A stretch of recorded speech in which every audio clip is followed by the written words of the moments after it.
Meu nome é Tiago Correia, para quem visita a gente pela primeira vez, seja muito bem-vindo. A gente está desenvolvendo uma série de reflexões em torno do livro de Atos, intitulada de Somente pelo Espírito. E se você está visitando a gente pela primeira vez, eu queria realmente reforçar isso. Você é muito bem-vindo aqui, muito bem-vindo mesmo, porque tudo que nós fazemos como igreja gira em torno de uma missão muito simples. Mas se eu fosse o mais vulnerável possível, eu diria que essa missão simples tem revolucionado a minha vida, tem revolucionado a vida das pessoas que estão servindo na Multi, que estão construindo essa comunidade junto com Deus, tem revolucionado a vida das pessoas que têm chegado aqui. E a nossa missão, ela é muito simples. Alguns voluntários sabem de cor, então vocês vão me ajudar nesse momento. Massa? Olha só qual é a nossa missão. Vamos ler junto, bem forte?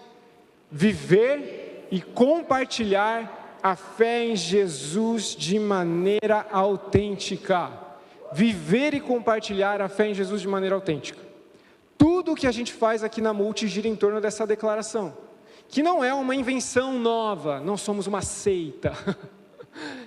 É simplesmente um resumo do que nós enxergamos no Novo Testamento, acerca desse convite e acerca dessa vontade de Deus para as nossas vidas, à medida que nós colocamos a fé em Jesus. Então a Multi não é um fim em si mesmo. Se você está aqui pela primeira vez, sinta-se acolhido, porque tudo que nós fazemos aqui tem relação com essa missão, viver e compartilhar. Vamos falar junto?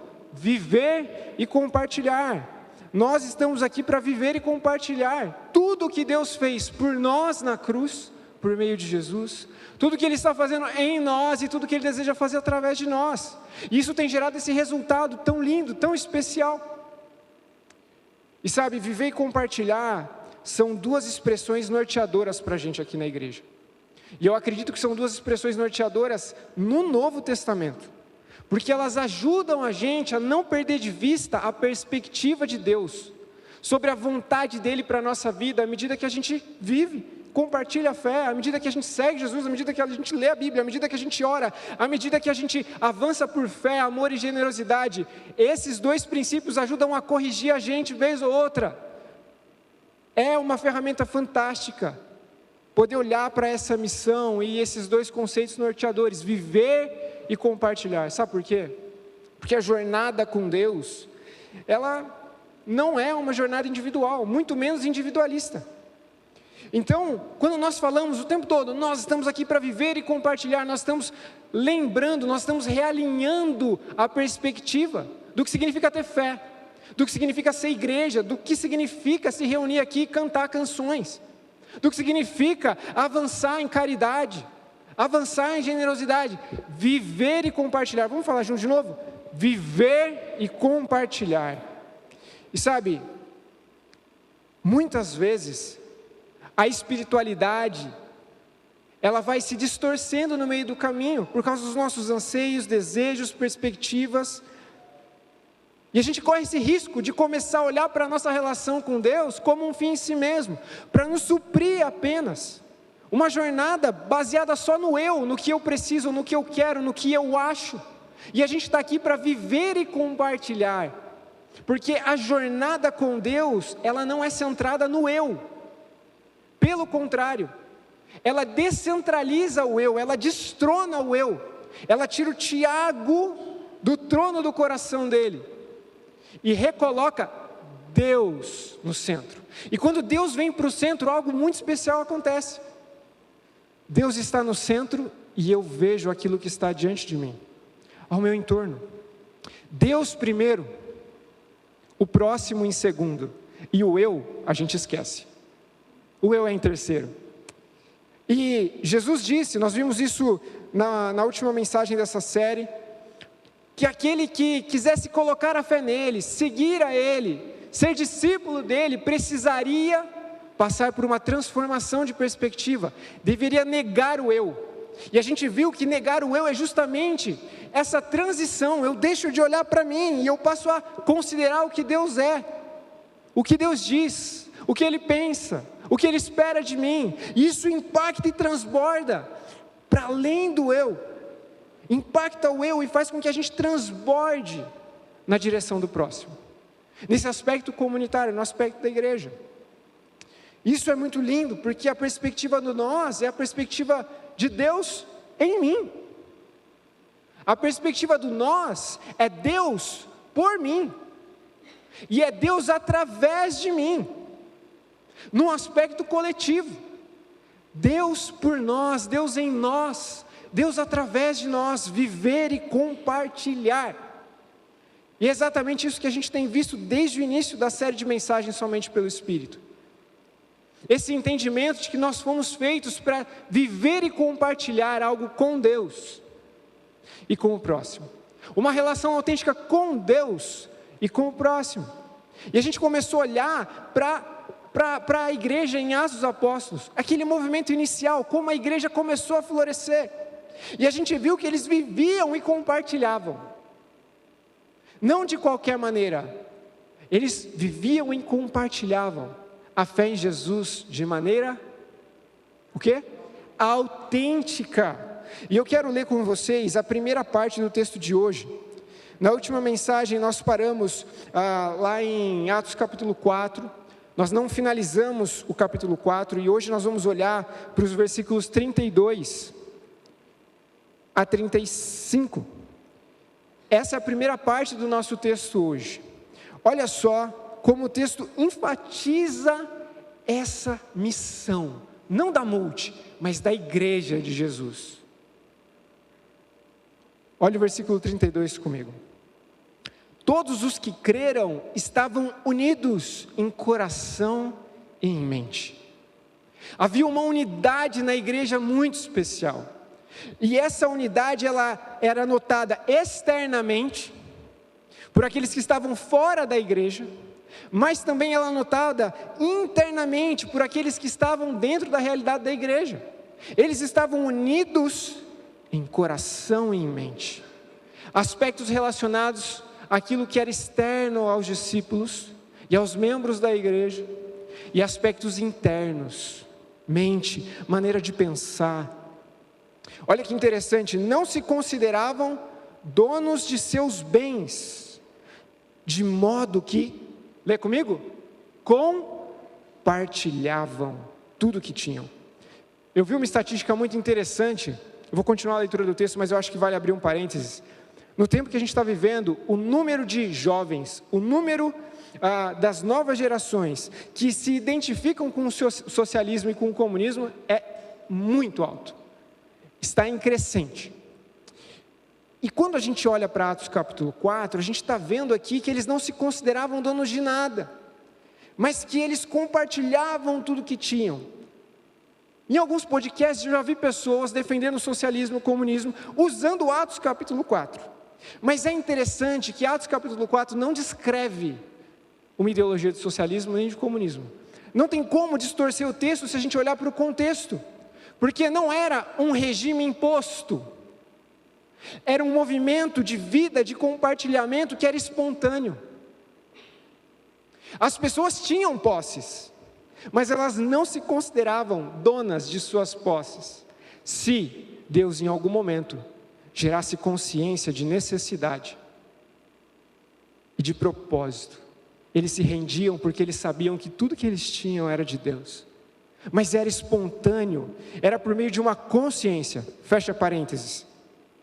Com grande poder, os apóstolos davam testemunho da ressurreição do Senhor Jesus, e sobre todos eles havia grande graça. Entre eles não tinha gente necessitada, pois quem possuía terras ou casas vendia o que era seu e levava o dinheiro aos apóstolos. Olha que movimento curioso. As pessoas identificavam quem estava precisando de algo, vendia o que tinha, pegava esse recurso e levava para a liderança da igreja. Hoje talvez isso cause algum calafrio, se a gente considerar o contexto e a reputação da igreja evangélica na nossa nação. Mas tinha algo muito especial acontecendo ali. Eles levavam dinheiro aos apóstolos para que dessem aos que precisavam de ajuda. E a gente acabou de ler a descrição de uma igreja que estava numa fase extraordinária. Uma igreja que de fato estava vivendo e compartilhando a fé, não de qualquer maneira. mas de maneira autêntica, sem imposição. Isso por si só já é um milagre. A gente vê os fundamentos do movimento dessa igreja ali em Atos, muito claramente, naquilo que eles criam, afetando o que eles faziam. A fé da igreja, o que eles ensinavam, era coerente com o que eles viviam, com o estilo de vida deles, o desprendimento, a alegria de fazer a vontade de Deus. Havia autenticidade e coerência, sustentando essa fase inicial da igreja. Esses registros precisam inspirar a gente, falar assim, uau, nós precisamos elevar a nossa expectativa e as nossas referências do que significa ter fé, do que significa ser igreja. Era notável o testemunho deles dentro e fora das quatro paredes, dentro e fora do contexto dos encontros da igreja. As pessoas olhavam para aquela igreja inicial e pensavam, uau, uma comunidade irresistível. Uma comunidade irresistível. E eu gostaria de ressaltar a segunda parte do versículo 33, eu não vou projetar. Ela é muito interessante. Depois que há a descrição de que essa igreja de fato estava vivendo e compartilhando a fé em Jesus de maneira autêntica, no versículo 33, na segunda parte dele, aparece a seguinte afirmação: sobre todos eles havia grande graça. E a expressão graça aqui, ela é uma expressão muito rica, é uma expressão que pode ter relação com o favor de Deus, com as bênçãos de Deus, com a aprovação de Deus. Deus estava feliz. Aquela igreja estava caminhando de maneira íntegra. Às vezes a gente fala tanto de autenticidade, e talvez você pense, não, eu sou uma pessoa muito autêntica, eu falo o que vem na minha cabeça mesmo, comigo é assim. Mas autenticidade aqui não tem relação com isso. Tem relação com uma integridade, com uma coerência. Não com uma perfeição, mas com integridade. E sabe, no fundo, eu acredito que, assim como eu, você poderia afirmar hoje, no fundo, existem áreas da minha vida que precisam de mais coerência. No fundo, eu sinto que eu preciso ser uma pessoa mais autêntica, mais íntegra. Um desejo pela verdade. E se a gente for honesto, todos aqui hoje, independente se você tem fé em Jesus ou não, nós poderíamos concordar que existe uma dor no tempo que a gente vive dentro e fora das quatro paredes da igreja. O mundo precisa de pessoas mais autênticas. Vocês concordam comigo? Nós ansiamos desenvolver relacionamento com pessoas mais confiáveis, mais íntegras. Nós desejamos isso. Talvez eu tenha acabado de expressar uma dor do teu coração que você ainda não tinha nem conseguido articular direito com as palavras. O nosso coração anseia por relacionamentos autênticos, porque em Gênesis isso foi perdido. O primeiro casal que representava a humanidade, nessa relação com Deus, rompe com ele. E tudo é afetado por causa do pecado. O pecado é uma doença relacional, tudo aquilo que atrapalha a nossa relação com Deus e a nossa relação com o próximo. E a minha oração hoje, a minha expectativa hoje, é que você possa estabelecer novas decisões. Decisões que de fato possam ser efetivas para você sair daqui comprometido com a autenticidade. Você sair daqui mais comprometido, se você já colocou a fé em Jesus, por exemplo, a começar a semana vivendo e compartilhando a fé, não de qualquer maneira, mas de maneira autêntica. Essa é a minha expectativa. E na sequência do texto, a gente vai ser apresentado a dois exemplos. No final do capítulo 4, nós vamos ver o exemplo de um homem que tinha uma fé autêntica. E depois, na sequência, nós vamos ver um outro exemplo. E eu espero que Deus possa gerar no teu coração a consciência necessária para absorver o máximo possível dos exemplos que estão aqui dentro do texto. Para que de fato a gente possa, no final dessa celebração, levantar as nossas mãos e pedir: Deus, faz de nós gente mais íntegra. Deus, faz de nós pessoas mais coerentes. Deus, faz de nós pessoas que fogem do mal, da aparência do mal e da hipocrisia. Quantas vezes nós não escutamos por aí, o problema da igreja hoje é que ela é o quê? Hipócrita. E esse é um texto difícil, mas muito relevante para nos inspirar e nos motivar nessa busca pela autenticidade, considerando que ela importa para Deus. Vamos seguir o texto comigo? Versículos 36 e 37. Olha o primeiro exemplo. José, a quem os apóstolos deram o nome de Barnabé, que significa filho do encorajamento. Ele era da tribo de Levi e tinha nascido na ilha de Chipre. Olha que interessante, eles vão dar o exemplo de alguém que tinha uma fé autêntica. E eles têm lastro aqui na descrição. Eles conhecem Barnabé. Eles conhecem José. Olha, esse homem vendeu um campo que possuía e entregou o dinheiro aos apóstolos. Olha que interessante.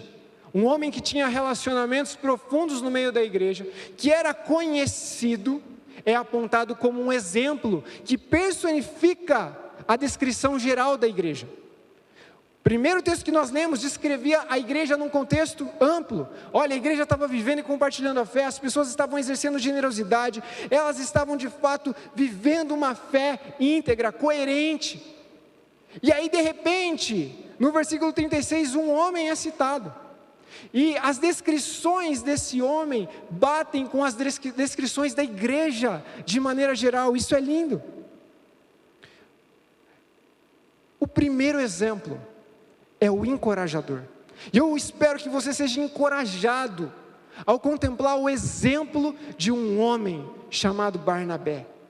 Essa é a primeira menção dele em Atos. É a primeira vez que ele está aparecendo ali no Novo Testamento. Mas deixa eu te falar uma coisa. Não é a última vez. Isso já é extremamente significativo, porque esse homem aparece aqui com essa descrição que se encaixa no estilo de vida da igreja, no testemunho da igreja de maneira geral. E se você continuar depois lendo Atos e outras cartas, inclusive que o apóstolo Paulo escreveu, você vai ver que esse exemplo era marcado por constância. Ele de fato era um homem autêntico, que vivia e compartilhava a fé não de qualquer maneira. E isso encorajava as pessoas, isso inspirava as pessoas e a igreja naquele tempo. Ele é citado como um exemplo. O testemunho dele era notado por todos. E eu queria te fazer a seguinte pergunta: quem são os teus exemplos? Quem são as suas referências? A Bíblia, ela é muito feliz em, de maneira clara, transparente, narrar a vida de homens e mulheres improváveis, que tinham suas falhas, seus defeitos, que erraram, mas que, de fato, viveram e compartilharam a fé de maneira autêntica. E eu espero que, ao contemplar esse exemplo de um homem que tinha fé autêntica, você comece a olhar ao teu redor e pensar: pera, quem são as minhas referências? Pera, com quem eu estou conectado nessa jornada? Com quem eu estou vivendo e compartilhando a fé? Com quem eu estou trilhando uma jornada de amadurecimento? Porque às vezes, no meio evangélico, a gente pensa assim: não, basta ter fé em Jesus. E o que nós vamos ver a partir de agora é que existem muitas nuances. De fato, ter fé em Jesus é muito importante, mas Barnabé se destacava. Ele poderia servir de mentor para muitos aqui, para mim, o grande encorajador. Quem são as suas referências? Porque nós precisamos de exemplos. O apóstolo Paulo, conversando com Timóteo, ele diz assim: olha, Timóteo, você conhece não só o que eu ensino, mas você também conhece a minha vida, você tem acesso a mim. O apóstolo Paulo mentoreando Timóteo, Timóteo entendendo que aquilo que o apóstolo Paulo ensinava era autêntico, havia coerência, isso forjou um homem para a glória de Deus. E sabe, nós precisamos de exemplos. Jesus é o nosso exemplo máximo, mas muitas vezes nós precisamos de gente lado a lado, para que a gente possa enxergar o caráter de Jesus em referências que de fato estejam caminhando com a gente nessa jornada. E uma das marcas, sabe, de Barnabé, é que ele era um homem generoso. A generosidade de Barnabé, ela é usada como uma marca, como um indicador de que a fé dele realmente era uma fé autêntica. Quem são as tuas referências quando se trata de generosidade? Pense nisso. Para além disso, você que já caminha com Jesus há muito tempo, você se enxerga como uma referência para aqueles que estão ao seu redor? E é interessante porque a descrição de Barnabé, ela está envolta desse conceito da generosidade e do aspecto da gestão dele acerca dos seus recursos.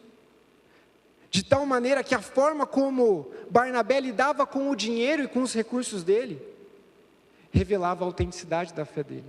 E se a gente fosse aplicar isso para a nossa vida, nós poderíamos dizer, a forma como nós lidamos com aquilo que tem valor, revela quão valorosa é a nossa fé e a nossa confiança em Deus. Sabe, Mateus capítulo 6, versículo 21, registra uma fala de Jesus, ele diz assim, olha, aonde estiver o seu tesouro, aí estará o quê?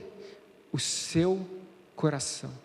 Aonde você investe todo o teu tempo, o teu recurso, a tua energia, aquilo que é valioso para você, vai apontar exatamente para esse indicador da autenticidade da fé. E Barnabé, ele tinha uma generosidade espontânea. Ele não precisava de ninguém do lado dele falando, vai lá, ajuda lá quem está precisando. Ele tinha um olhar atento. Ele contemplava as demandas, as necessidades da igreja, da comunidade e dos pobres, daqueles que estavam passando por dificuldade. E alegremente Barnabé usava o que ele tinha, quem ele era, para edificar a igreja. Ele estava edificando a igreja. E isso é muito maluco, porque ele não esperava nada em troca. Para pensar nisso, a generosidade que Barnabé desempenhava, ela não trazia nenhum tipo de mérito ou crédito diretamente para ele. A Bíblia diz que ele pegou o que ele tinha e deu para a liderança da igreja distribuir da forma que ela julgava melhor. Ele poderia ter vendido as coisas, pegado a sua quantia e saído ajudando pessoas em seu próprio nome, e ele não faz isso, isso é muito curioso, e isso nem estaria errado, mas Barnabé tem uma generosidade mais profunda, um comprometimento mais profundo com a igreja, ele entende que aquela comunidade era uma comunidade autêntica, e ele exercita uma generosidade autêntica, sem esperar nada em troca. E muitas vezes, parece que a gente perde um pouco a consciência do que significa dizimar e ofertar. Muitas vezes a gente escuta pessoas dizendo, não, eu já ajudo as pessoas. Se eu souber de alguém passando uma necessidade, eu vou lá, compro uma cesta básica, eu entrego, eu faço acontecer. Legal, isso é ótimo. Mas deixa eu te dizer, existe um caminho mais profundo, em que você exerce generosidade, e o nome que brilha nas suas ações não é o seu, é o de Jesus. Quando a gente confia recursos à igreja, e a igreja age em prol do necessitado, o nome que carrega e sustenta essa generosidade é o nome de Jesus. Isso é lindo.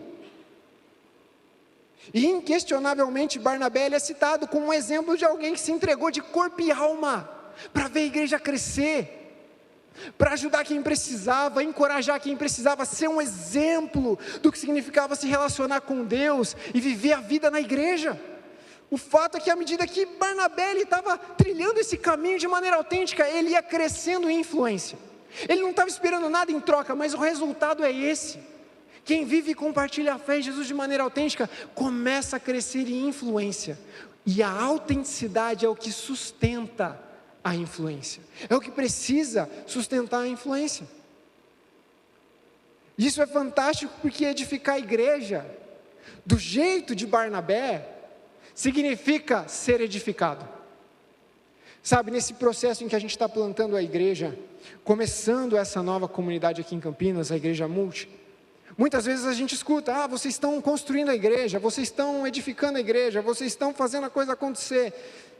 Existe um entendimento ainda mais profundo, através do exemplo de Barnabé, que pode nos levar há uma consciência de que à medida que nós edificamos a igreja, à medida que a gente vive e compartilha a fé, à medida que a gente faz tudo o que está ao nosso alcance para que a igreja floresça, quem somos passa por um processo de transformação e edificação.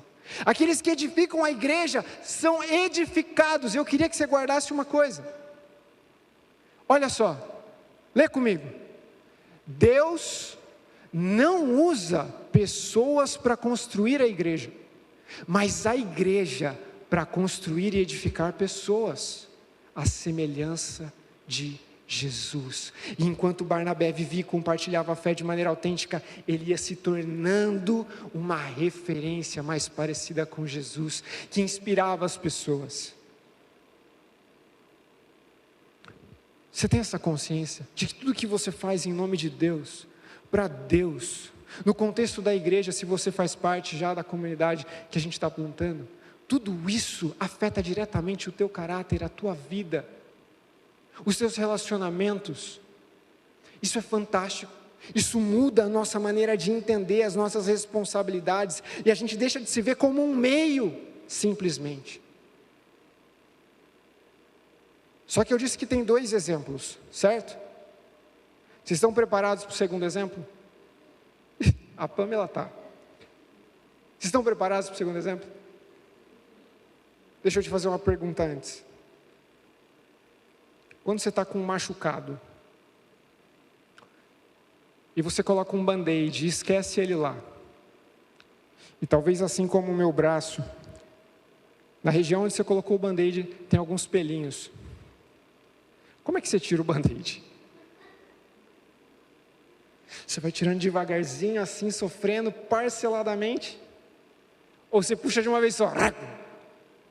Quem tira de uma vez só o band-aid? Vários corajosos. Eu tiro às vezes de pouquinho em pouquinho.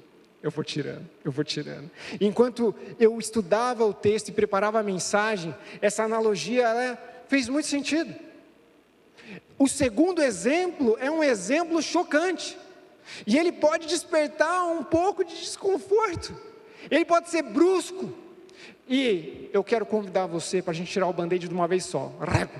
A gente vai olhar para a descrição do segundo exemplo, a gente vai ler tudo o que aconteceu e depois começar a aplicar isso nas nossas vidas e na nossa igreja também. Nós não vamos fracionar a nossa dor e o nosso desconforto. Segura na cadeira, a gente vai olhar para Atos capítulo 5. Então Atos capítulo 4 terminou com o exemplo de Barnabé, mostrando ele como a personificação da igreja naquele tempo. E agora, a gente vai começar o versículo 1 do capítulo 5, com a seguinte expressão: havia porém. E aí você já pode se preparar, porque realmente se aparece havia porém, depois de um exemplo autêntico, o que vem a seguir é complicado. Tinha Barnabé, ele vivia e compartilhava a fé em Jesus de maneira autêntica, a igreja estava avançando, os apóstolos estavam pregando, muitos sinais, maravilhas, as pessoas estavam recebendo suprimento, a igreja estava investindo em quem precisava. Mas havia, porém, um outro tipo de exemplo no meio da igreja. Havia, porém, uma quebra de continuidade. Um homem chamado Ananias, que com sua esposa Safira, vendeu uma propriedade. E é interessante até a diferença da descrição. Quando o texto fala sobre Barnabé, diz quem ele era, o apelido dele na igreja, de onde ele vinha. De repente, tem uma outra descrição aqui seca. Havia, porém, tinha um casal aí. No meio do rolê tinha um casal. E o nome desse casal carregava significados muito interessantes. Ananias significa Deus é gracioso, no original. E Safira é formosa. Imagina esse casal. Deus é gracioso, ou glórias. Formosa. E eles tinham uma propriedade. O texto segue. Eles venderam a propriedade. E eles levaram apenas uma parte do dinheiro à liderança da igreja. Ananias levou uma parte somente do dinheiro, com a aprovação da formosa. E aqui a gente tem um princípio muito interessante. Tem muita gente que, porque está unido com alguém, tem um bom relacionamento de confiança com alguém, acha que já está num caminho saudável. Os dois aqui tinham uma ótima conexão, mas a história não vai terminar em nenhum lugar legal. É possível estar unido com alguém autenticamente, e autenticamente desagradar a Deus profundamente.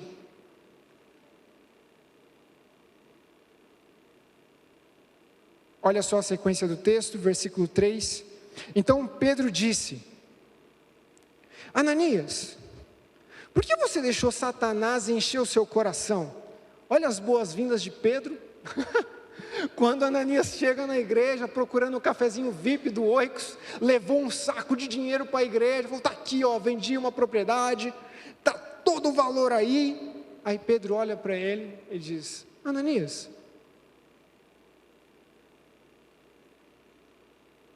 por que você deixou Satanás encher o seu coração?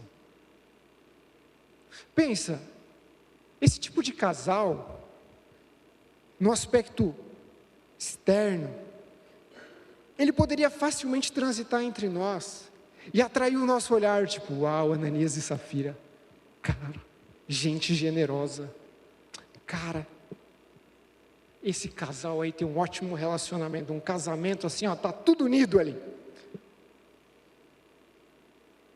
Mas Pedro diz: Ananias, por que você deixou Satanás encher o seu coração? Você mentiu para o Espírito Santo quando guardou parte do dinheiro para si. A propriedade era sua para vender ou não, como você quisesse. Você não precisava ter vendido, você não precisava ter trago o dinheiro para a igreja, e você fez isso de uma maneira muito estranha. E depois de vendê-la, olha só a sequência, e depois de vendê-la, o dinheiro também era seu. Ananias, o dinheiro era seu. Nós não temos um regime socialista aqui, irmão. Você poderia ter feito o que você quisesse com esse valor. Como você foi fazer o que você fez, Ananias? Você mentiu não para nós, você mentiu para Deus. Assim que Ananias ouviu essas palavras, ele caiu no chão e morreu. Esse é o grande terceiro milagre de Atos. Primeiro um homem é curado, depois acontece um tremor enquanto os apóstolos estão orando, e de repente, a gente é apresentado a um fato que choca a gente. Deus matou uma pessoa. Você fala: uou! Ele caiu no chão e morreu. Um grande temor se apoderou de todos que souberam o que havia acontecido. Então alguns jovens se levantaram, envolveram o corpo num lençol e levaram esse cara para fora da igreja. Olha como a história está ficando bizarra. Você concorda comigo que está ficando bizarra? E sepultaram o Ananias do lado de fora da igreja. Espero que tenha sido longe. O texto segue, cerca de 3 horas depois aparece a Formosa. Cadê o meu amado? E Pedro recepciona a Formosa. Ela não sabia o que tinha acontecido. E Pedro pergunta para ela: Safira, foi esse mesmo o valor que vocês receberam pela venda da propriedade? E ela respondeu, olhando para Pedro: sim, foi esse o valor. Isso é muito louco. Diante de tudo que estava acontecendo, todo o movimento extraordinário que Deus estava fazendo na igreja, alguém se encontra num momento crucial, com uma grande oportunidade de confessar o seu pecado, e ela mente olhando nos olhos de Pedro e diz: sim, foi o valor que nós recebemos, e trouxemos tudo para vocês. Então Pedro disse: como vocês puderam conspirar para pôr à prova o Espírito do Senhor? Veja, os jovens que sepultaram seu marido estão logo ali no espaço VIP, misericórdia, perto da porta, e também vão levar você. Mano, No mesmo instante, ela caiu no chão e morreu. Isso descarta qualquer possibilidade de interpretação diferente, de que tipo assim, não, Ananias já estava com peso na consciência, coitado, ele já lidava com Safira em casa, ela era formosa, mas tinha uns BO lá e tal. Quando ele foi lá enganar Pedro, e Pedro confrontou ele se assustou e teve um piripaque e morreu. Nada de sobrenatural, pastor. Mas de repente chega a formosa, bem fisicamente, e ela mente diretamente para Pedro também, e ela morre, ela cai no chão e morre. Quando os jovens entraram e viram que ela estava morta, o ministério de jovens dessa igreja devia ser robusto, irmão. Levar o corpo dela para fora e sepultaram junto com o cara. Um grande temor se apoderou de toda a igreja e de todos que souberam desse acontecimento. Eu aposto que sim. Eu aposto que todo mundo que ouviu essa história deu 2 pés para trás, 2 passos para trás. Falou, pera lá.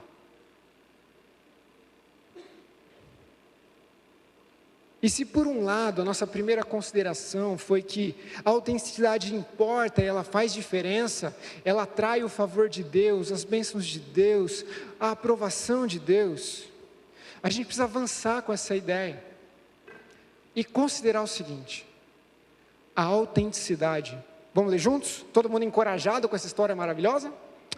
A autenticidade não é opcional para a igreja de Jesus. Tiago, mas eu conheço várias igrejas.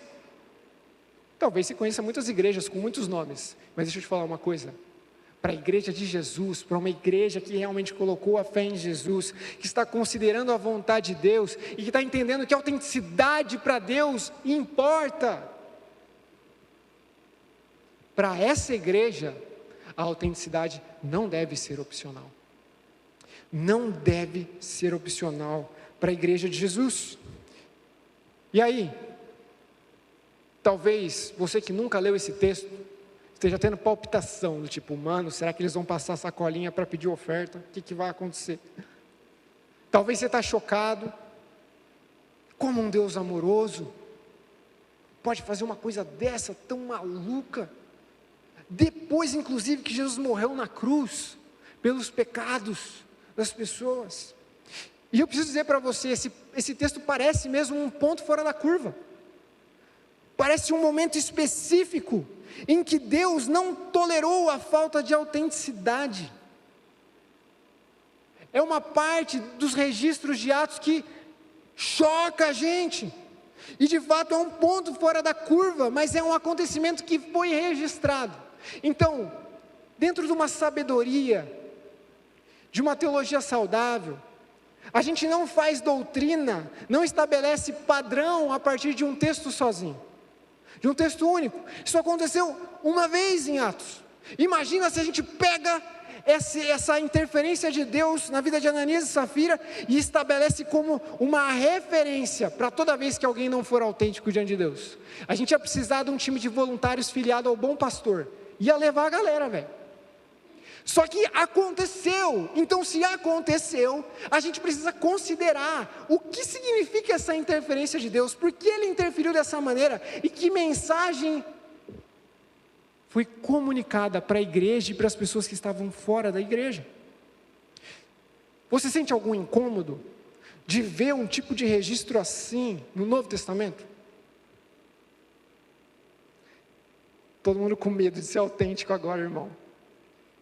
Gera algum tipo de desconforto em você ver que Deus interferiu e matou um casal?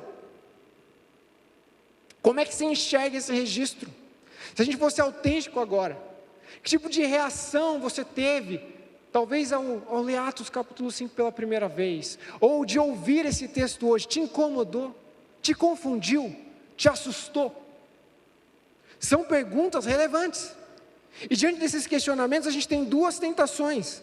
A primeira tentação é de se achar moralmente superior a Deus. A gente lê e fala, não, pera lá, isso aí não é o meu Deus. Um Deus de amor, de graça, de misericórdia. Não não é possível que um Deus de amor faria isso. Se Deus fez isso, logo Ele não é amoroso. Se Deus fez isso, logo Ele não é misericordioso. E a gente pode correr à tentação de se colocar diante desse texto e dizer: cara, eu faria diferente. Acho que não era para tanto, podia ter feito um café, trocado uma ideia. Essa é a primeira tentação, eu quero te inspirar a não ceder a ela nesse momento, ok? Porque se a gente ceder a essa tentação, a gente tem duas observações para serem feitas. Ou nós somos mais amorosos que Deus, certo? Ou nós somos mais justos que Deus, ou nós somos mais misericordiosos que Deus, mais graciosos que Deus. Para pensar no jornal que você assistiu essa semana. Ou nós somos mais amorosos que Deus, ou nós estamos mais afetados pelo pecado do que você imagina. A ponto da gente olhar para algo que, nesse registro, aponta para um aborrecimento profundo de Deus, e falar: não, isso aqui não é grande coisa, dá para resolver tomando um café. Então, a gente precisa tomar cuidado com essa primeira tentação, mas a segunda tentação é de se achar moralmente superior, não a Deus, mas a Ananias e Safira. Tinha que matar mesmo, tem que matar, olha só o que eles fizeram, que absurdo, Deus fez isso mesmo, e graças a Deus que eu não tenho nada para aprender com esse casal, porque os meus pecados, pastor, são bem mais leves que esse aí. Sabe, pastor, ainda bem que o Senhor trouxe essa situação aqui para a gente conversar sobre falta de autenticidade, porque tem uma pessoa no meu trabalho, tem uma pessoa na minha família que precisava ouvir. Vai ter link no YouTube para compartilhar a mensagem depois, para a gente tratar a falta de autenticidade nas pessoas. Tem um risco de você olhar para o texto e falar assim: não, legal, Deus interferiu, está certo, era um momento único ali, necessário, matou, mas graças a Deus isso aqui não tem nada a ver comigo. E eu quero que você considere a necessidade de não ceder a nenhuma dessas tentações, nem se colocar numa posição acima da moral de Deus e nem acima da moral de Ananias e Safira.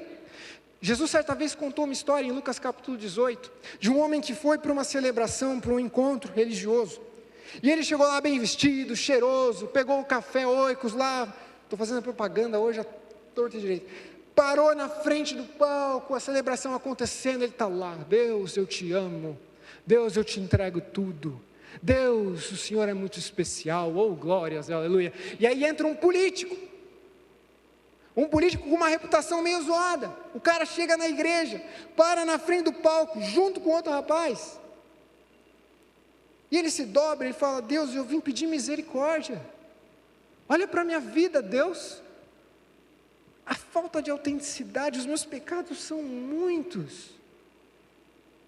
E Jesus pergunta para os ouvintes ali: quem vocês acham que foi para casa justificado? Porque o homem que se achava justo, ele orando e falando: Deus, estou vendo aqui esse político, esse cara corrupto aqui do meu lado, graças a Deus que eu não sou como ele, obrigado Jesus.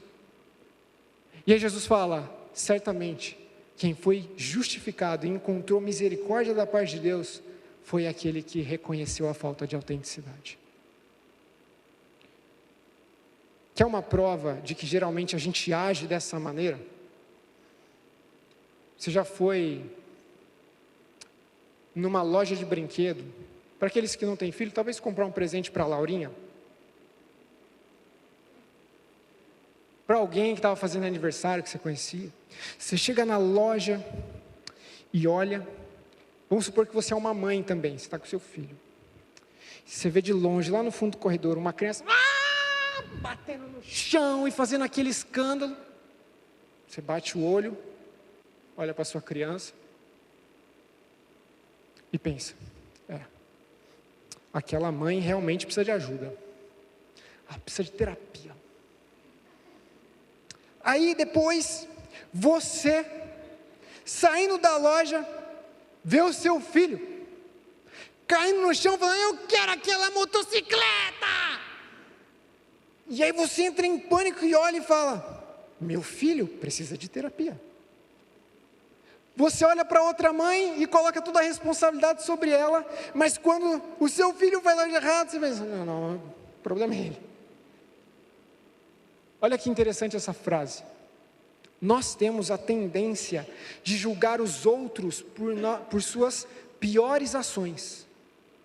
Vou ler de novo. Nós temos a tendência de julgar os outros por suas piores ações e de julgar a nós mesmos por nossas melhores intenções, pelas nossas melhores tentativas. Não, mas é que a minha intenção era boa, eu errei, mas eu não me pareço com aquela pessoa, eu não me pareço com Ananias e Safira, porque Deus conhece a intenção do meu coração. E quando alguém erra, a nossa propensão é apontar para o erro, com fúria, reconhecendo o erro, dizendo, olha que absurdo isso, julgando as pessoas por suas piores ações.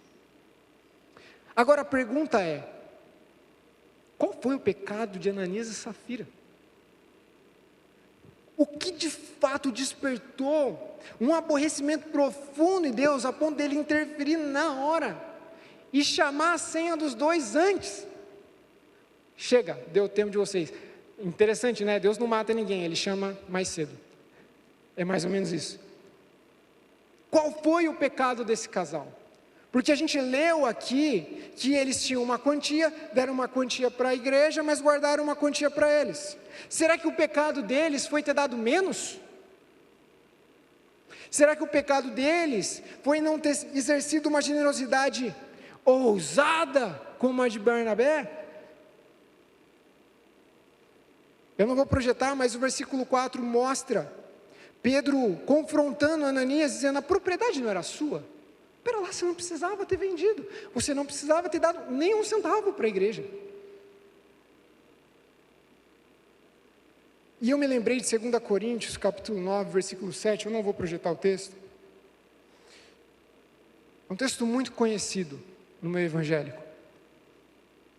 Deus ama quem dá com alegria. O apóstolo Paulo diz, cada um deve decidir em seu coração quanto dar, e não contribuir com relutância, por obrigação ou nenhuma motivação equivocada. Esse texto descreve a generosidade de Barnabé. Ele estava fazendo as coisas por livre consciência, espontaneamente, com alegria, com expectativa. E sabe, isso me faz pensar na realidade da nossa plantação. Se você está aqui pela primeira vez, a gente não tem uma horta, beleza? Mas da história da Igreja Monte. E eu olho e eu vejo um grupo de voluntários apaixonados, cara, servindo com amor, com generosidade, com paixão. Mas isso é o que os meus olhos podem ver. A Bíblia diz que Deus não vê como o homem vê, Deus vê o coração. Isso deve gerar um temor em nós, para a gente reavaliar a forma como nós estamos servindo a igreja, edificando a igreja, exercendo generosidade. Faz sentido? Porque se nós não somos obrigados a fazer nada, e o princípio é fazer por livre consciência, com alegria, nós não podemos ser pessoas como Ananias e Safira, que serviam a igreja, que se moviam com outras intenções no coração. Por fora, 1000 maravilhas, por dentro, conspiração, relutância, ganância. E aí, a gente vai olhando o desenvolvimento do texto e a gente vai entendendo, peraí, o pecado desse casal não foi dar menos que Barnabé. O pecado desse casal foi fingir intencionalmente que eles eram mais espirituais do que eles eram. Porque eles olhavam para Barnabé provavelmente e percebiam, à medida que Barnabé está tirando dinheiro do bolso e servindo a igreja, cara, a reputação de Barnabé está ficando interessante. A influência desse cara está decolando, está todo mundo olhando para ele e falando, nossa, Barnabé é o cara. E movidos por um movimento de conspiração, eles se alinham e falam, vamos fazer algo parecido, mas não vamos tomar o mesmo prejuízo daquele bobo. A gente entrega um pouquinho menos ali, fala que entregou tudo, e a gente vai ver a fórmula de crescimento do nosso Instagram. Ninguém pegou a referência? Plateia difícil. O pecado não foi dar menos. O pecado foi fingir que eles eram mais espirituais do que de fato eles eram, com uma intenção muito estranha no coração. Eles estavam conspirando contra a igreja. Eles queriam influência por algum motivo. E se eu te disser que esse é o pecado mais comum no movimento evangélico? Eu estava na porta conversando com o João, pedi: João, ora por mim, que hoje o texto, irmão, é pancada. Para eu aplicar esse texto com amor, com fidelidade, porque ele é um texto difícil de digerir. E o João começou a falar: cara, eu estava assistindo um documentário em casa com a Larissa, de um rolê que aconteceu numa igreja. Irmão, deu ânsia. E não só nesses níveis mais profundos. Se a gente for bem honesto, o meio religioso ele é propenso para a gente não exercer a autenticidade. A gente veste a melhor roupa, a gente põe um Vans, a gente entra pela porta, a gente escuta o cronômetro chegando no fim, pega o nosso cafezinho, senta aqui, aproveita a celebração, levanta a mão: Deus, eu te amo, para onde eu irei? E nem sempre as nossas declarações públicas no meio da igreja são coerentes com o que está dentro do nosso coração. Tem um pastor que cuidou da 10ª igreja presbiteriana na Pensilvânia, e ele amava músicas, canções, hinos, worship daquele tempo. E cada vez que uma música nova surgia, ele passava um pente fino na música e conversava com a igreja. Olha que interessante. Lançou aqui o single do cantor tal, nossa, essa música é maravilhosa, vamos cantar aqui. Ele pegava a música, olhava para a música. Se a música fosse uma música que declarasse verdade sobre Deus, ele falava assim: pode cantar de boa. Pode cantar, vai ser muito bom, as pessoas precisam aprender, inclusive, mais verdades sobre Deus, e a música vai ajudar. Mas quando a música trazia declarações profundas, como essa: para onde eu irei, se eu não tenho para onde voltar? Ele não proibia a igreja de cantar a canção, ele instruía a igreja. Ele pensava assim: gente, essa música é fantástica, ela tem declarações muito profundas. Vamos lembrar de Atos capítulo 5? O que aconteceria no nosso meio se o Espírito de Deus estivesse agindo como ele estava agindo em Atos, naquela intensidade, e ele nos encontrasse cantando canções, porque nós amamos essas canções, mas que não estão alinhadas com o interior do nosso coração? O que aconteceria? Que reflexão, cara. Como seria se nós estivéssemos lá? E o interessante é que isso não deve frear a igreja, mas tem que produzir um temor e uma consideração do tipo: a autenticidade importa, ela faz diferença e ela não é opcional. O que eu tenho falado sobre a minha relação com Deus? Como eu tenho lidado nas minhas relações dentro da igreja? Quem eu sou dentro da igreja? Quem eu sou dentro de casa? Quem eu sou no rolê? Quem eu sou na frente do pastor? Será que há variação de personalidade, de caráter, à medida que a gente transita em ambientes diferentes? Esse era o caso de Ananias e Safira. Em casa eles estavam conspirando, na igreja eles estavam, oh glórias, adorando. A autenticidade importa. E a gravidade do que eles fizeram é esperada, porque naquele tempo havia uma clareza acerca da forma como Deus trabalhou no Antigo Testamento. E agora, em retrospecto, se a gente olhar para o Novo Testamento, nós também podemos perceber isso. A gravidade de um pecado cometido, ela tem uma relação de proporcionalidade no aspecto relacional.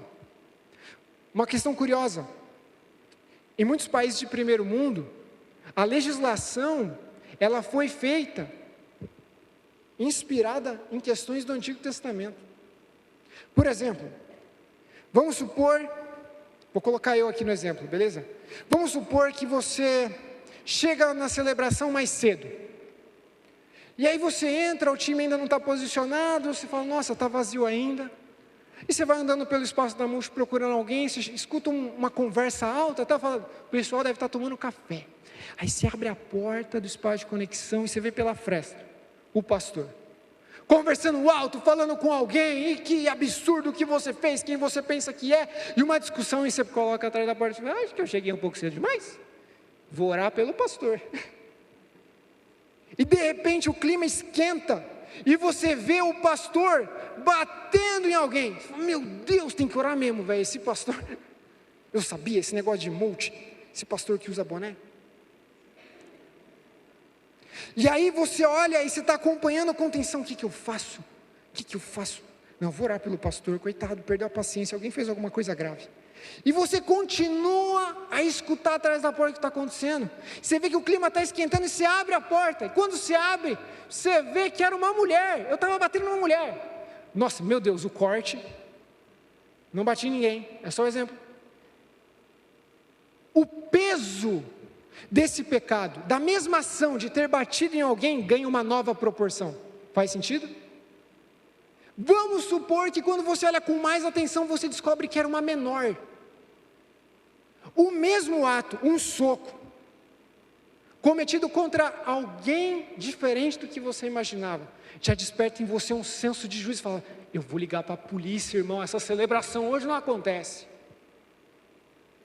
E é isso que a gente vê no Antigo e no Novo Testamento, a classificação da gravidade de um pecado tem relação também com contra quem ele foi cometido. E olha que interessante, é o que o Pedro afirma. Ele diz para Ananias, você não mentiu para nós, você mentiu para o Espírito Santo. Como você foi fazer uma coisa dessas? Você não mentiu para nós, você mentiu para Deus. E olha que paralelo interessante. Primeiro ele fala, você mentiu para o Espírito Santo, e depois ele fala, você mentiu para Deus. Não tem diferença, o Espírito Santo é Deus. Isso se alinha com tudo que a gente estava falando até agora na nossa série. Ou seja, Pedro está enfatizando que há uma diferença de consequência no aspecto relacional.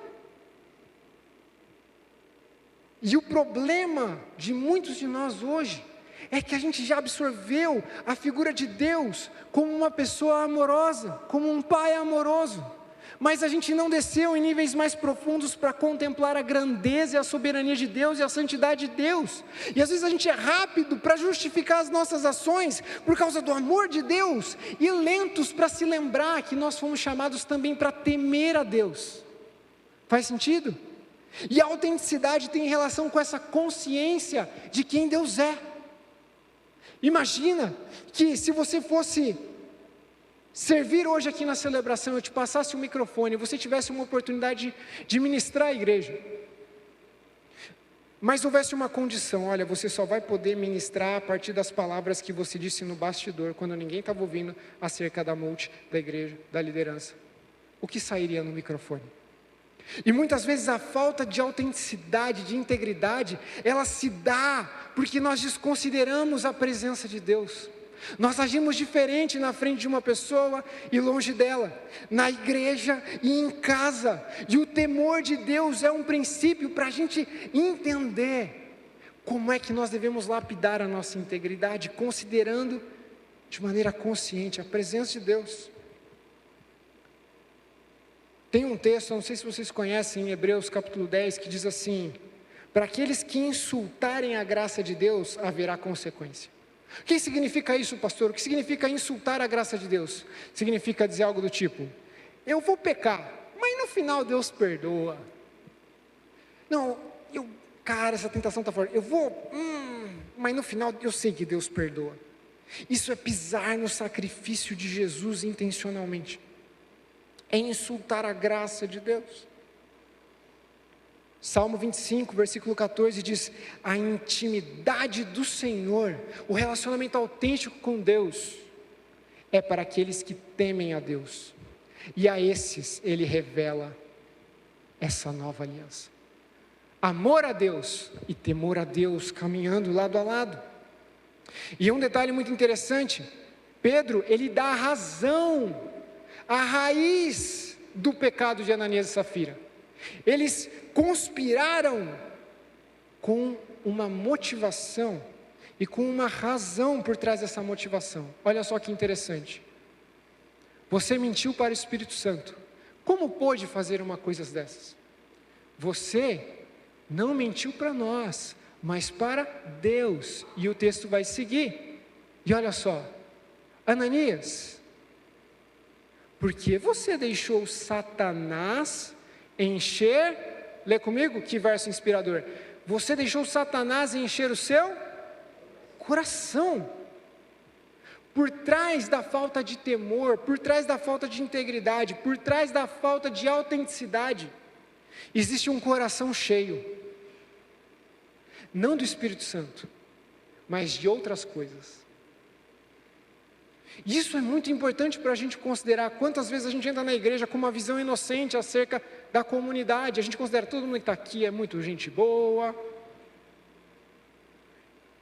e a gente se esquece que talvez existam entre nós pessoas que estão com o coração cheio de outras intenções. No grego, quando Pedro fala assim, você deixou Satanás encher, ele usa um verbo, e esse verbo ali, ele traz essa conotação de responsabilidade. Não foi Satanás que sabotou o processo, Ananias se deixou encher. E a palavra que foi usada aqui para descrever esse enchimento é tornar cheio, completar, preencher, fazer transbordar, suprir liberalmente, tornar pleno, levar a uma consumação, levar até o fim, realizar a cabo, cumprir, fazer a vontade de alguém. E olhando para o texto eu pensei, cara, como explicar a gravidade do que estava acontecendo ali para as pessoas? E quando eu olhei atentamente, eu enxerguei um paralelo, não confirmado só por mim, mas por muitos comentaristas bíblicos, estudiosos. Ananias e Safira estavam vivendo um momento incrível na igreja. Eles estavam junto com todo mundo ali, provavelmente eles eram crentes mesmo. Não dá para cravar com certeza, mas há uma grande probabilidade deles terem recebido o Espírito Santo, deles terem recebido essa unidade com Deus, eles estarem vivendo e, cara, crescendo na fé ali junto com todo mundo. E nesse momento favorável, a igreja, ela vivia autenticamente, a fé era coerente com as práticas. Esse casal deu ouvidos ao diabo. Te lembra alguma coisa? Lá em Gênesis, num ambiente de comunhão com Deus, de unidade, de autenticidade, de beleza, de repente, Satanás infiltrado, começa a sugerir ideias para Eva, começa a encher o coração de Eva, e Eva consuma o ato, pega aquilo que não era dela, chama o seu marido, ele faz o mesmo. E a consequência desse pecado em Gênesis afeta todo mundo desse ponto em diante. E agora a gente está olhando para Atos, um novo ambiente. Jesus morreu na cruz, reconectou os pecadores com Deus, as pessoas estavam colocando a fé em Jesus, estavam sendo batizadas, começando a viver um novo tipo de fé, a igreja estava crescendo, Deus estava somando, multiplicando a igreja, e de repente ele subtrai. Ele interfere, estabelece um juízo específico, naquele momento específico, sobre Ananias e Safira, porque aquilo se parecia muito com o que tinha acontecido no Éden. E pensando nessa relação, nesse paralelo, a gente precisa considerar que as consequências, de acordo com a soberania de Deus, seriam dramáticas para a igreja. Se Ananias e Safira consumassem esse ato e ninguém soubesse do que eles estavam conspirando, e eles ganhassem mais influência entre a igreja, isso talvez sabotaria o início daquela comunidade, que abriu o caminho para a gente estar aqui hoje. A autenticidade importa, ela faz diferença, Deus a valoriza. E a terceira consideração diante dessa conclusão desse texto, é que a autenticidade, na perspectiva bíblica, ela só pode ser mantida quando nos enchemos do Espírito Santo. Gente que colocou a fé em Jesus, mas que está cheia de muitas outras coisas, tende a começar a desviar da rota, tende a colocar máscaras, tende a começar a fingir que é uma coisa na igreja. E o que pode prevenir isso é o enchimento do Espírito Santo. E como é que a gente se enche do Espírito Santo? Nós nos enchemos do Espírito Santo à medida que nós conhecemos a Deus, amamos a Deus e tememos a Deus. Acolhemos as instruções bíblicas e vivemos e compartilhamos a fé de maneira autêntica. Isso enche o nosso coração. E eu queria que você olhasse para esses 2 balões. Chega um pouco mais aqui, João.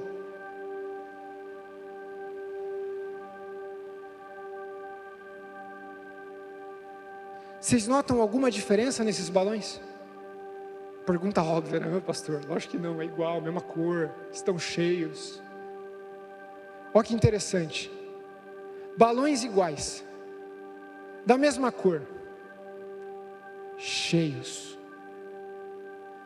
Se eles representassem pessoas, você olharia por fora e diria: nossa, brilha, formosa, talvez, sei lá. Você olharia e falava: nossa, que incrível, balões cheios. E essa é a nossa maneira de olhar para as pessoas. E nós precisamos considerar hoje, que se nós formos viver vidas autênticas, íntegras, nós precisamos começar a se preocupar com aquilo que está dentro, não só com as aparências. Nós precisamos começar a temer a Deus e se encher do Espírito Santo, porque a autenticidade e integridade importa, faz diferença. E eu quero te mostrar como faz diferença. Os balões são iguais, eles estão cheios até o talo, mas o que acontece se o João soltar os 2 balões?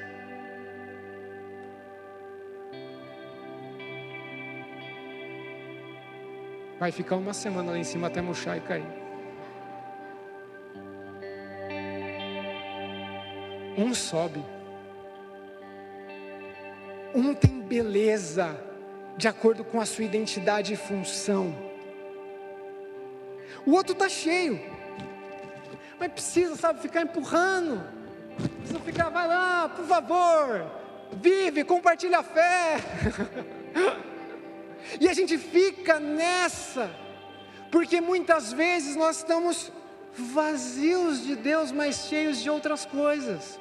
E eu queria despertar o teu coração para essa necessidade. O que aconteceu em Atos capítulo 5, quando Ananias e Safira trouxe uma mensagem clara, num momento drástico, que não deve despertar medo no seu coração, mas deve te levar a considerar: uau, eu tenho uma oportunidade hoje, de colocar minha fé em Jesus, de ser cheio do Espírito Santo, e viver uma vida autêntica, porque Deus esmagou Jesus naquela cruz.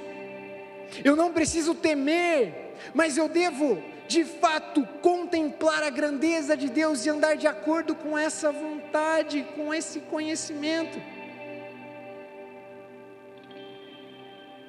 Muitas vezes nós nos satisfazemos com respostas: não, eu já fui salvo, não, eu já coloquei a fé em Jesus, não, sabe, pastor, lembro muito bem do início da minha caminhada, mas e se eu te perguntasse como é que está a tua caminhada hoje?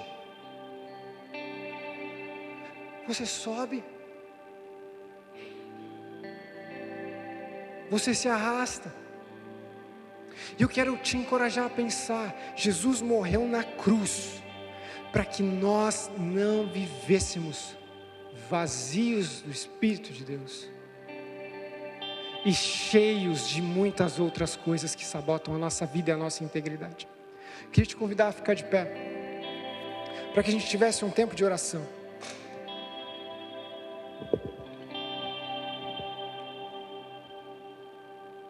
Nós temos uma grande oportunidade no tempo que nós vivemos, mas uma grande responsabilidade, de acordo com a grande oportunidade, a grande misericórdia que Deus continua estendendo sobre as nossas vidas. A Bíblia diz que esse tempo de oportunidade, ele durará até que Jesus volte. Nós temos uma grande responsabilidade. Lembra de Safira? Depois que Ananias morre, ela se achega e Pedro dá a ela uma oportunidade. Foi isso mesmo que vocês fizeram? E ela descarta a oportunidade. E eu queria chamar a tua atenção. Não descarte as oportunidades que um Deus generoso, amoroso, tem concedido a você todos os dias quando você levanta, quando você acorda. Vamos conversar com Deus. Pai, nós precisamos, nós desejamos, nós necessitamos que o Senhor nos encha de tudo aquilo que é bom, agradável, tudo aquilo que é excelente. E sabe, Deus, nós estamos aqui caminhando há um tempo, quantos testemunhos lindos, incríveis, histórias encorajadoras como a de Barnabé, mas nós reconhecemos os nossos pecados também, a nossa falta de integridade em várias áreas da nossa vida aqui juntos. E eu quero orar, Deus, para que o Senhor nos encoraje a andar pelo temor do Senhor, não pelo medo, mas pelo temor, pela consciência de que o Senhor está entre nós. E eu quero gerar um ambiente de oportunidade, todos com os olhos fechados ainda. Se você é alguém que está com esse desejo do coração, cara, eu preciso alinhar algumas áreas da minha vida, eu quero ser uma pessoa mais autêntica, eu queria te dar a oportunidade de sinalizar com a tua mão, eu quero orar por você, me incluindo nesse processo. Eu quero ser uma pessoa mais autêntica. Amém, amém, amém, amém, amém. Mãos levantadas pelo auditório. Deus nos faz pessoas mais íntegras, nos faz pessoas que se movem com mais leveza, que servem ao Senhor não por obrigação, relutância, mas que vivem e compartilham a fé com alegria. Deus, nos enche para a gente, Pai, flutuar nessa jornada junto contigo. Agora, se você está aqui, talvez pela primeira vez, segunda vez, não sei, e você entende que você ainda não colocou a fé em Jesus, fala, não, eu preciso receber o Espírito Santo, eu preciso me arrepender dos meus pecados, eu preciso ser batizado. Hoje tem uma oportunidade para você tomar essa decisão e a gente conversar na sequência depois. Eu quero te dar essa oportunidade. Se você quer colocar a fé em Jesus, se você quer viver uma vida autêntica, quero te convidar a fazer um sinal com a tua mão e eu quero orar por você.